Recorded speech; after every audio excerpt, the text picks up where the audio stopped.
Welcome to Paradise in the Pines, a podcast about the people, places, and stories that make this the home of American golf. Brought to you by the Pinehurst, Southern Pines, Aberdeen Area Convention and Visitors Bureau. Hello again, everybody. Welcome to Paradise in the Pines. I'm Phil Wers, President and CEO of the Pinehurst, Southern Pines, Aberdeen Area Convention and Visitors Bureau. And man, it's the first time we've been in the studio since before the U.S. Open. Hope you enjoyed our 5 shows from the U.S. Open at Pinehurst number 2, which was won by Bryson DeChambeau. We are back in the studio, and we're happy to be joined today by Rob Menzies, who is the owner and chairman of the Aberdeen Carolina Western Railroad Company, and Jennifer White, who's the president of that same company. So thanks for joining us here in the studio in Paradise in the Pines. And she's my daughter. He claimed me. And getting ready to be a grandfather, Yes. I understand. So congratulations. So Rob, talk about being in the train industry. I mean, we're familiar as a CVB with what Aberdeen Carolina Western Railroad does, but many people may not understand exactly what you guys do. Talk about how you got into the industry and what your business does. Well, I started negotiating for the railroad in 1986, and then we closed in 87, but it was when I bought it, I probably should have had my hand examined because it was laying in the sand. There was no good ties on it. It was just in deplorable shape. But we have grown tremendously. I'm so blessed that we have done so well. And I consider myself more in the economic development business than I do in the railroad business, because not one of my original customers is still on the line. So if I hadn't gotten new customers, Purdue Farms was one of my first big accounts. And so we're a freight railroad, and we go all the way now to Charlotte. I didn't start out doing that. I started out between Aberdeen, Pinehurst, and Star, North Carolina, and then connected with Norfolk Southern there and CSX here in Aberdeen. Okay. But now we've bought their line from them and go all the way into Charlotte. So we have 150 miles of track, but we're 99% freight, and that's our livelihood. We have lots of major customers that are that depend on us. And for example, both Purdue Farms has expanded about 4 or 5 times since they first built on the line. Mount Air Farms, they both produce chickens. Yeah. Millions of them, millions and millions any one day are out there. I think it's like 9 million. Dan has chickens. He has chickens at his house. And so they depend on us to bring in the raw materials like corn, soybean meal, things like that from the Midwest. And it used to come in like 15-car lots. Now we're up to 100-car train loads. Mm-hmm. And so as the industry's evolved, we've had to evolve with it, put millions back into track to have heavier rail so that we could keep these cars online, and just a tremendous investment. It took me 16 years to make a break-even point, and about 20 years to even make a profit. So it's been a long, difficult haul, but I've enjoyed every minute of it. I think people, not only the people that live here in the Pinehurst area, in the Sandhills, that go out Highway 211 out to Interstate 73, they pass your facility. I don't think, and even visitors that come here to play golf from all over the world that may drive by your facility, maybe don't understand. They maybe see the decorative train that's out there, but talk about the facility. What's inside that building? I think a lot of people just say, "Man, I think that's a train place," but what actually goes on in there? Yeah, certainly. We get a lot of people that we do tours with, and when they see what's there, in Montgomery County, right off of 211, they're like, wow, we had no idea what was back here. Mm-hmm. We've got 4 tracks in there that our guys laid, about a mile of it. The building was perfect. 82,000 square feet back there, and we've got locomotives that we're repairing, electrical, mechanical, and then we got passenger cars that we are restoring. You talked about the restoring of those trains. I remember, and this is going to date me, and Rob can appreciate this because you're much younger, but I remember growing up, I was born in 62. I remember in the 70s, there was a show that I loved that was called Wild Wild West. Oh, yeah. And I forget the gentleman, the 2 stars of that show, but I remember because I love trains.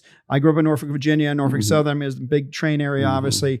But something about those trains, these aren't like, when people see Amtrak come through downtown Southern Pines here, it's totally different. When you see these trains, and you haven't, and there's a couple of models of the here Lionel trains, but talk about the trains. These passenger trains are absolutely stunning that you guys restore and use for your consumers. Well, years ago, I had bought a fella that had gone bankrupt in the railroad industry, and I bought some of his assets. And part of those assets were, well, I bought all his assets, and part of it came some locomotives that I needed, and other things came with it. And one of them was an old pasture car that was really pretty nice, but it was in bad shape and it needed a lot of work. And that was the first car that we fixed up, and we figured, well, we could use it for economic development and things like that. And it turned out so nice that I guess I sort of started then, instead of collecting antique automobiles, I started collecting old locomotives and fixing them up. And not old locomotives. Well, we've done that too, but old pasture cars, and got quite a collection of them now. And most of them are very nice inside. We have 100-year-old and older cars from the steel era. And then we've got some streamline cars that came from the 50s that were from the streamline era when railroads were really at their peak. Yeah. And now I'm crazy enough to have saved, and I look at it more, I'm saving this stuff, because otherwise it usually ends up in a scrapyard, or it's in some museum that they can't afford to keep the roof from rotting away. And then once you get water on all that beautiful woodwork, it just disappears. And so now we're into restoring wooden cars from the 1800s. So that's kind of the crazy hobby I'm now in. That hobby, because you talked about 99% of the business was freight. When did you realize this was an economic development opportunity or even a tourism opportunity? Oh, yeah. Economic development, 10 years ago, we've been using it 10 years plus, has been great. You have these site consultants or economic developers that come in, or just companies that are coming in and looking for a place to land their site. And it is a unique opportunity and something that they'll remember to get on the train. You can wine and dine them and then take them to the site. They can see them from the rail aspect. They can look at our operations, and just gives them a new perspective and, experience that it definitely helps. To give you an idea how we've used those cars, Charlotte Pipe, which we took 20 some years to land, but now they located their big factory, quite a large steel pipe making plant from downtown Charlotte out our way. We took a rail car over there, and we were by their site, and we were talking in meetings, and we had lunch together on the car, and just was a really very comfortable atmosphere. Everybody really enjoyed themselves. Then one time we were dealing with ADM, which is Archer Daniel Midland out of the Illinois area, and we had their president, vice presidents come down, because at that time they were thinking of moving their mill that was in Charlotte, and they needed to move it, and because they were building some more Amtrak trains through there, and they were going to need that move. And we had them out on the line, and I know we just had a ball with them, and they really enjoyed it. We probably were on that train 4 or 5 hours. We'd gone out to one of our trestles that overlooked the river and had dinner and drinks, and they were having so much fun. We didn't get them back till late, and that was part of our purpose, because we knew the next morning they were going to a CSX site, and we didn't want them to see it in favorable light. Right. That's awesome. Talk about, I think some people see the train here in Southern Pines, that's Amtrak. And then they see the train that goes by the cradle at Pinehurst Resort. So it's two separate train systems, two different. So that the one that goes by the cradle, that's your business. That's what people say. That's correct. Right in front of the cradle. And then you have the third railroad in Aberdeen too, that's Aberdeen and Rockfish. So right there you have A&R, CSX, and then Aberdeen Carolina Western Railway. So you're right. We parallel Highway 5, and CSX goes through Southern Pines, and then A&R goes the other way. So people definitely, there's a lot of trains going through this area. When the U.S. Open was here this year, I know we had gotten some phone calls about interest from DOT. It's like, hey, can we run a train from Raleigh to Southern Pines at one point. Talk about how that transition from Raleigh to Pinehurst, how you guys got involved, because it was a huge hit. And I know Dan was on that with our social media person, Melissa Holt, was on that train from Raleigh down here. I drove them up there that morning, and I came back here. So when the train got here, I could be here when it arrived. But, with all kinds of dignitaries, I mean, very impressive. How did that all come about? Well, Yeah, I actually think that we had heard that it was going to Southern Pines, and we were like, "Oh my goodness, why Southern Pines?" Which would be great, but then they have another logistics of getting on the bus, and then all of those logistics. Well, I'll interrupt you right there because my concern was, okay, we're going to drop them right in the middle of downtown Southern Pines, so the business association here would not be too happy about them getting on a bus and busing them away, and then coming back to get and ride back to Raleigh. But anyway, no, you're right. You're absolutely right, and so. We talked with the local team here. We talked with Amtrak and NCDOT, and we're like, hey, we have this area right in front of Pinehurst, where they can get off, pull up, and go and enjoy the U.S. Open and get right back on. Takes the vehicles off the road. You're not having to move people, but in one way, and it turned out to be such a hit. Yeah, it was a sellout. I mean, they sold out within days. Yeah. They had to add extra and when you cars. stop and think, time you drive down an hour and a half, go to a satellite parking lot, wait for the bus. Somebody showed me how far the bus was from where they park. Then you got to, walk to the bus. Then you wait for it. Then you get into the track area. Then you walk another almost half mile to three-quarters of a mile. We're right there in front of the U.S. Open clubhouse. Right at the cradle. Right there. Right there. It was awesome. Yep. I did hear, and I don't know if it's true, and you don't have to admit it, but because the train left at 8 o'clock in the morning, 9 o'clock in the morning, but I heard it ran out of vodka before it got to Pinehurst. So I'm like, okay, well, it was the U.S. Open. There was a reason to have a good time. So, but Yeah. I Well, just want to admit that. Well, I tried to explain to them, these are going to be people wanting to have fun, but Right. they're used to their conservative company, and they were used to that. So that was, I heard they were out of everything. Right. Yeah. Anything that had alcohol, the beer, everything was gone. And you were staged at the U.S. Open for the duration of the championship. So talk about how your trains were used to provide entertainment and hospitality for some pretty high-end clients. Yeah, it was really exciting. We were there for the 2014 U.S. Open, and it was back-to-back that year. So we did things a little bit different this year because it was a lot in 2014. So we had our customers and our prospective customers and partners that came, and we were able to provide them with a VIP experience throughout the week, and then we rented out the cars in 3-hour blocks, whether it was morning, afternoon, or evening, to USGA partners or other corporate companies that were interested in doing it. And if they wanted, an evening train ride, they were able to get an evening train ride or use it, throughout the day as a corporate tent or a separate area to go. I know Economic Development Partnership in North Carolina, Chris Chung, who leads economic development for the state of North Carolina. He shared our suite at the Paget Learning Center, and we were talking about the train, and he had never been to U.S. Open, so he was blown away by that. But he really remarked about the train. I mean, we're talking about somebody that heads up economic development for the state, and he was super impressed. So how important was for you to showcase and have people that he was bringing to town internationally and domestically to see what this area has to offer? Yeah, that's the biggest deal. And like Rob said, what we're constantly having to do on the freight side is continue to get those customers, continue to stay on the map, and continue to grow our freight business to allow us to do this type of stuff. And so those were specifically really good for us because it's the site consultants that often will pick a Toyota plant or, and they don't even tell who they're even working for. They go out on their own. And so if all of a sudden the landowners knew it was Toyota, the price would probably triple, So that's very important for us. And we did real well in that area. Yeah. I'm sure there's a lot of people that had never experienced at least the type of train experience that you have. What was it like? What sort of gratification did you get to share that nostalgia and these types of trains that are so impressive that these people maybe had never experienced before? And what do you feel like they came away with?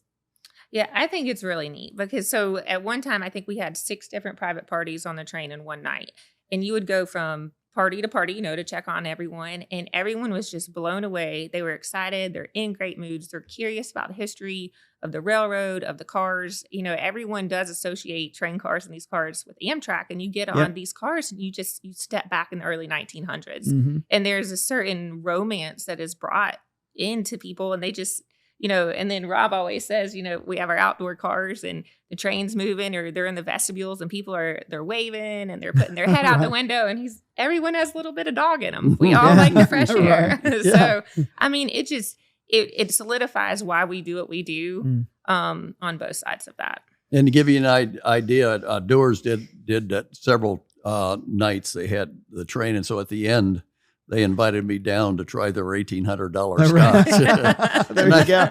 And I said, well, you'll have to be sure you come for the next U.S. Open. And they said, hell, the next U.S. Open, we like this so much, we want to come all the time. Wow, that's great. So, yeah. And I think it's people don't know what to expect. Mm-hmm. And you got some secretary who's probably going to have to stick her neck out. And if it turns out to be a bad experience, she's going to get fired or something, Right. So, but we got really good feedback. We did. Everybody was really tickled. But we have a lot of attention to detail on the little things. We listen to what these customers are wanting and, if they're uptight or if they're laid back and just really how we can make it just perfect for them because we get one shot on it too. Yeah. And you guys started doing some seasonal rides, specifically the Christmas train you did last year. We're kind of helping you promote. When you guys promoted it, sold out in 72 hours. So we knew when we wanted to help you promote that this year, we're like, yeah, as soon as you posted in August, I assume you're sold out. It's already sold out, yes, so, sir. But just talk about that train and that experience. I know Dan, he took his son Otto. I think you took him onto that train. I remember last year we did a Christmas in July, I think it was, and you had all your employees and Santa on the train. So it looked just like Christmas. So we had a general idea how to promote that and what it was going to look like. But talk about starting the Christmas train. What was the inspiration for it? And obviously it sold out quickly, so it's been super popular. Yeah, certainly. You want to take No, that one? that's yours. So, yeah, I mean, everyone thinks of trains and everyone thinks of Polar Express. That magical moment where as a kid or when you were a kid or seeing your kids watch the Polar Express. And it's always been on our radar that eventually we would do a Santa train. We just, had to get to the point where we had the equipment that is good for kids and hot chocolate and cookies. As well as staff and get ready for that because it's a huge undertaking on our end. Operationally from, working with our freight side, because again, freight runs our railroad to be able to do this. So very fortunate last year that we were able to do it and it be successful. It just, it's the Carolina Christmas train and we have the Carolina Christmas Village. Star has been a great partner to work with. It's right in the center of the state. We've got adequate parking and you walk in, we've got the village lit up and it's just beautiful. And you get on the train and you step back like you're a child again, even with your kids. You've got Christmas carols, hot chocolate, Christmas music. It's decorated. And of course, you have a special guest come out. So yeah, of course. And I understand you also have an adult train. Did you do the adult train again this year? So we did have an adult train last year. This year, we're renting out the Pinehurst car, which is the first car that Rob mentioned earlier, the 1912. Yeah. 12 car. And you can rent that out as a group this year. So if families are wanting to do it, we're getting a lot of families that are wanting to, bring 20 or 30 of their family members or friends, and then some corporate companies looking to do it. How much has the corporate business grown? I mean, doing the Carolina Christmas train, and we'll talk about the Valentine's train in a second, but how much did the U.S. Open, the Carolina Christmas train, build that corporate business where people are saying, hey, we want to do a one-off where we want to have the train for several hours? Yeah, we actually ran one last night. Yeah. And so the word is getting out there for sure. And we love, running those one-off events and the corporate events. Yeah. It's a new experience. Everyone's excited to do it. We're seeing a lot of interest with our equipment parked up here in Pinehurst. So hopefully we'll see a lot more of it. And, USJ was so tickled to death to have us be able to offer something special. They said, we've not had any other place where we had something to do with our clients afterwards that we could entertain them. Like when they were in Los Angeles, you're just sort of on your own after that. And that's true of almost all the places. So they've been real tickled to death to be able to then kind of control it with their customers and keep a lot of fun going on so everybody wants to come back for the next U.S. Opens. And I think if anything, it adds to the lure and attraction of Pinehurst. Mm-hmm. I mean, being a small market, being a charming village like Pinehurst. I mean, the train just seems like a natural fit. Well, and the interesting thing is the predecessor railroad, which was originally started by the Page family or the Page Lumber Company, it was a lumber railroad, and he'd lumbered all that area up by Pinehurst. And then when he got to West End, that's how they got the name West End, because it became the West End of the railroad. And then when the Tufts came down, they bought, I think it was like 4,000 acres from the railroad. And so, there's a lot going back to the connection with the railroad and Pinehurst. The old station, we've got a lot of old pictures from the Tufts Library. bringing in some of the cars off the Orange Blossom Special from Aberdeen, and that was the way you got from New York down here. In fact, they have one of their posters is the putter boy on his way through this New York station to catch the train. So we're joined at the hip with each other. And now you had Engine 87 at the U.S. Open, and now it's I guess a permanent fixture now at the Cradle. So I played the Cradle the other day with some folks ever from out of town, some media folks, and they're like, "What is that?" And I said, "Yeah, we need to go over there and have a drink afterward." Like, I mean, you could go drink on the train. It's like, yeah, you can go get a drink. And but talk about that experience there, and it's kind of unique too. And explain the card and how you get the drink and it pours your drink for you. And I know Melissa Holt, our social media person, had done a nice reel to kind of describe that experience. But for those that have not seen that, not been on it, what is that experience like? You just walk up and climb aboard? Yep. You can walk up, climb aboard. It's open to the public. And so what it is, it's called a self-pour beer system. It's pour my beer. You walk up and you will go to the bartender and you will give them your credit card. And they will take your card and start a tab. And they will have another card where they take the card and link your credit card to the card that they're going to give you. We have 25 taps. So we've got beer, wine, cider, and seltzers. And then we have a liquor bar in the middle. And you take the card that they linked and you walk over to the dispenser and you just dispense your own beer. And as you dispense it, you can see how many ounces you're pouring and how much your real-time charges are. And then at the end of the night, you go and you just close it out. It's a very simple process. Wow. It's just, getting everyone used to it. So. Yeah. Mm-hmm. And where do people park? You park over, we mentioned the Valentine's train, but I call it the love train. I don't know what it's. Romance on the rails. Romance on the rails. I like that better. But the love train sounds good. But romance on the rails. So that is something we are going to help you promote. That's the first time. I think, didn't you do a Valentine's train last year? Last year was our first year. Last year was our first year with all of the seasonal trains. So we want to be involved with that. And actually we want to sell room nights, obviously, with the tickets as well. So we want people to come from out of town and do this. But we know that's going to sell out as well. How did it go last year? What are you anticipating for this year? And what is that going to feature? Yeah, no, it went very well last year. We had one of our cars, again, the Pinehurst car that held 28. And then we had a RC and Marino car, which was a private car that you could rent for a party of 12.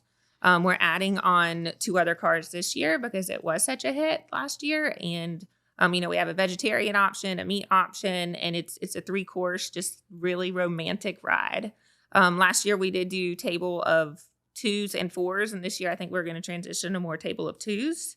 And then have some options to have group tables as well. And so Valentine's Day is on a Friday in 2025. So it's perfect for Thursday, Friday, Saturday night, right? It's going to be a 3-night dinner train. Yep. We might add an extra if we see the demand there. Yeah, that's awesome. So we look forward to that. Any other additional seasonal trains that you guys are thinking about? We did the Easter train last year, so we'll look at that again. The good thing about us is that, we did that in West End. We did the Romance on the Rails in Aberdeen, and then Carolina Christmas train and Star. So we can kind of move this stuff to hit different communities. So I'm sure we'll be coming up with something. I remember we had done a tour, and I think Kelly Miller had been there, Tom Peisch, and some members of our board. Tom Betta was there. I remember that evening. And I remember speaking with a gentleman from the railroad, and he alluded to a potential of a golf train that would go from uptown Charlotte to Pinehurst. Is that still a possibility? It's definitely still a possibility. You could board the train in Charlotte in the late afternoon, have cocktails, have dinner, have after dinner drinks, and you're right there at the Cradle. We're just trying to slowly make sure that when we do something, we do it right. And is that and I understand it was kind of maybe an infrastructure thing where I'm not a train expert, but I understand the train can only do 10 miles an hour, and there has to be some transition for it to be able to do about 25 miles an hour, which would be about a 4-hour ride from uptown Charlotte to here. Yeah. And people have so much fun. We had one train that was over 6 hours, and you couldn't get the people off of it. So, well, I figure that's the hardest part of it. If you got a group of guys and they're drinking bourbon or whatever, and they're playing poker and whatever, and they're just having a good time, they may not want to get off the train when they get to Pinehurst, because they might not be able to play. But it's a great time. Talk about how can folks, if they want to be, obviously go to your website for the Valentine's train once you guys introduce that. Yep. But how, if somebody wants to take advantage of having a one-off or a corporate event with the Aberdeen Carolina Western Railroad, how do they go about doing that? Yep. They can visit our website at acwr.com/excursions or follow us on Facebook at Aberdeen Carolina Western Railway. Facebook is really where we're getting a lot of our marketing out there, but we have it on our website as well.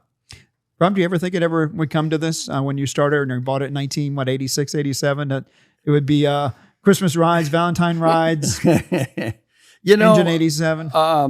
I guess in the back of my mind, I look back at life and you say, well, where were your strengths and where were your weaknesses? And I think one of my strengths was almost that I could envision all this eventually happening. But then at the time you don't think, well, it's not really going to happen. But I had envisioned all that, and I guess that's kind of my strength. It's like that 87 locomotive. We had done 42 locomotives for the Union Pacific, rebuilt them. And we had 2 extra that we robbed parts out of, and everybody wanted to scrap it. And I said, no, I've envisioned a bar out of that thing, and it looked like it should have been scrapped. You should have seen our guys' It was a faces. mess. So that's my strength, and everybody has different strengths. And now I kind of realize that. I've been in the facility, and I remember, I think it was about a year ago, you brought a train down from Chicago and been restoring that. How long does it take to, I guess it depends on the condition of the train, but when you're working on restoring a train to its mint condition, how long does that typically take? Oh, 2 to 3 years. Wow.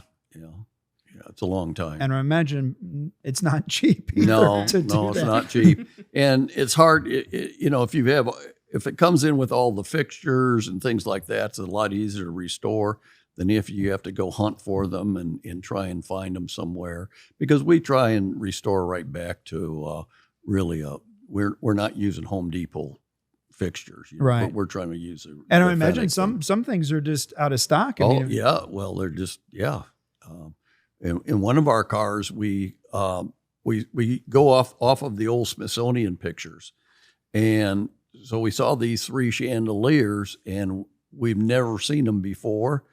And then one day, when the guy said, "Hey, I was on Craigslist and I saw them on Craigslist," and so we bought them, and we've never ever seen them since. I mean, it's like we got the last 3 in the country, Yeah. And it was just luck. It was absolutely luck. When I talked about how growing up I had a Lionel train set. I mean, do you see sometimes more excitement out of adults than you do the kids because they think back, hey, when I was a kid, I remember playing with trains, and what's it like to see the adults' eyes twinkle a little bit? Well, there's definitely a lot of nostalgia with the adults, especially in Pinehurst, that have ridden trains and remember the good old days when trains were a little more than Amtrak. So Yeah. Everyone has a connection to trains, whether they're, their grandfather was an engineer or, they used to play with trains when they were younger, or chase them, or the train blocks them at the crossing every day on the way to work. There's always a connection with people in the railroad. I went to school to James Madison, and the train would go right through campus, and we would hop on that train. And today I'm like, what in the heck were we thinking? I mean, we could have easily fallen off, whatever. But it does bring back a lot of memories. And if people do want to take a tour, we talked about that early on. If they want to come out to Candor and take a tour, how they go about doing that? Yep. Again, reach out to us on our website, and we are trying to work out. We're getting a lot of inquiries about people wanting to take a tour in our shop in Candor. So we're trying to figure out probably a once a month that we'll open it up to people to do that. Well, we appreciate everything you do for not only your industry, but also for tourism in Moore County, Montgomery County, and the region of the Sandhills, because it is important as part of our history, part of the nostalgia. So we'll continue to help do what you want to do. And the Carolina Christmas train, the Love Train, Romance on the Rails. And again, the U.S. Open, double U.S. Open in 2029. So Yes. Rob and Jennifer, it's great from the Aberdeen Carolina Western Railway. Thank you so much for joining us, Paradise in the Pines. Thank you so much. If you want to learn more about our tourism and hospitality and this destination known as the Home of American Golf, go to homeofgolf.com. If you want to watch some more videos, go to our Instagram or YouTube channel, Home of American Golf. This has been Paradise in the Pines, and we'll see you next time.